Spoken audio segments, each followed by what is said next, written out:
Thank you so much for joining us for this episode of Leading Change. My name is Emma, and I've got Julie with me today, and we're going to be talking about addressing conflict within the workplace early rather than letting it linger.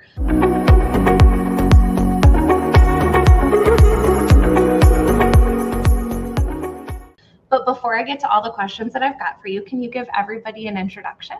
Sure. My name is Dr. Julie Gurner. I'm an executive performance coach. I've been working with companies, leaders of companies, tech companies, finance companies, real estate, et cetera, for the past 10 to 15 years. Great. Well, thank you so much for joining me for the discussion today. And our whole interaction got started by a newsletter that you had released that my husband actually sent to me and said, you got to get her on and have her for an interview. And it was around this idea of fighting up front and how that relates to conflict management and resolution within the workplace. So can you kind of give us a little bit of background on what that term means and how it relates to that conflict resolution? Sure. I started off my career in forensic psychology. And so the notion of fighting up front is something that actually comes from a term around kidnapping. And so that, that you tell people that if you are ever the victim of an attempted kidnap, you always want to fight up front. Because the moment that somebody pulls you into that van or kind of gets you into that vehicle, you're going to be taken to a secondary location. And whatever happens to you in that location, it will be worse. And you will not be able to predict it. So the concept of bringing this into business is that, hey, if you have the hard conversations early, then you don't have to go to that secondary location, because if you put it off, if you kind of delay those conversations, then the secondary location, wherever you're going to go in the next month, the 2 months, 6 months down the line, it will be worse. You cannot predict it.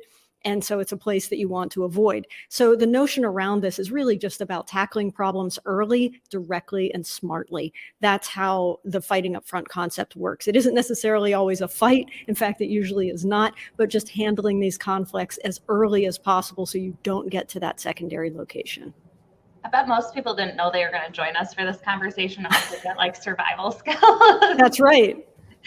So why is this quick conflict resolution so difficult for so many people? And why is this something that we struggle with? One of the things that I find when I work with, CEOs or executives or anyone in business is that people assume that having these hard conversations means that you are having a confrontation or some type of conflict. And really, it should be, you should be setting this up so that it is more of a collaboration against a problem, where you are, kind of joining with that person to solve this problem that is going on, rather than confronting them and having some type of a fight, an actual kind of a conflict. So I think if we can reframe that to, rather than a confrontation, we're going into a hard collaboration where you're going to be facing this problem together and solving problems. I think that makes it a lot less difficult for people to enter into, and they can see the benefit of doing that, especially setting that pattern early on with this individual or with a range of individuals,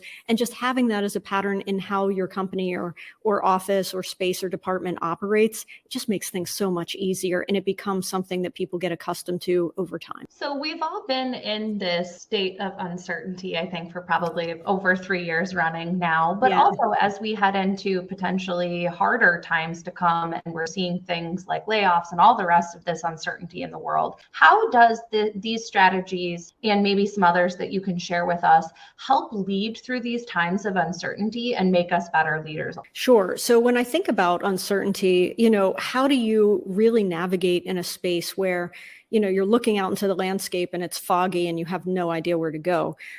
You want to really have fast feedback loops, and you want to create those everywhere you can, so that, you're able to see the footing at least, kind of a week, a month, the short distances ahead, and to be able to build those into your business in a number of different ways. So however you can get fast data, really, really important. However you can get fast metrics, really, really important. Whereas in the past, when the economy is predictable, you may want to get those metrics, once a month is fine, we'll review them. There's some predictability there. Maybe you want to really push it to kind of once a week or even daily on some metrics, so that you can see and adjust and be able to adapt to those very, very quickly. in this particular concept with fight up front, the reason why it is so important in times of uncertainty is because it really plays into those fast feedback loops. You want to be able to kind of use this strategy to make adjustments quickly, to really tune things up quickly, to be able to get into your business and get into the work that you do and make those tweaks and adjustments so that things are kind of functioning on all cylinders. The last thing you want are people problems. They are the hardest problems. You have enough with the economy. You have enough with the kind of the landscape that we're in. So being able to make these kind of tweaks and being able to partner with people on some of the most important drivers in your business is incredibly important, especially right now. And I think that people who do that will have a distinct advantage. I mean, there's a lot of ways in which you can position yourself to do that, and we can talk about that. But I really do feel like, you know, having your people in line, having your systems in place, being able to get those fast feedback loops, being able to get people on board with those, you're just going to have a strategic advantage over everyone else who tends to delay. They have systems that are, you know, kind of the same that they've been for the past 5 to 7 years. And those systems right now are not as beneficial to you as, you know, what you need to be able to adjust quickly and adapt quickly in a changing environment. So that's kind of how I think about, you know, some of these situations. And, you know, Emma, we can talk a little bit more about some of the strategies for positioning around me versus you and kind of the fighting up front philosophy, if you'd like. Yeah, I would love that, because I think that idea of reframing from conflict to collaborating against a problem is a really, really powerful mindset. So if you want to go into that, that would be Sure. So like the key really to the kind of fight up front philosophy is that you want to reposition conflict so it's not a me versus you phenomena. I think a lot of times that's where problems happen, is when, you know, someone comes in and they say things like, you know, Emma, something's wrong in your department. You know, you need to fix this, right? That's a very like kind of me versus you challenge. And immediately it's going to put someone on the defensive. It's going to be an uncomfortable conversation. That other person is going to feel attacked. It sets up a terrible dynamic moving ahead. And in fact, a lot of times, those are the types of dynamics that lead people to begin to hide problems, right?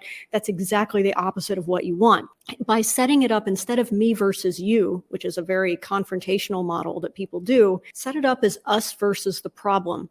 So instead of like, Emma, you know, you need to change this or you need to do that, you know, one of the things that you can think is like, hey, Emma, you and I really need to work on this issue that's going on. And that is a very different problem. It's a way to position the problem that's very, very different. It feels collaborative.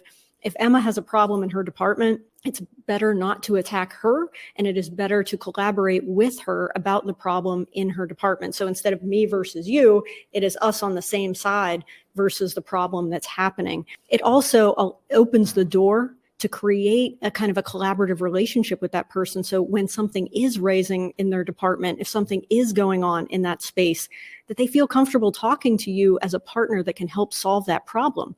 You become problem solvers together. And that's the kind of positioning that you really want to have happen.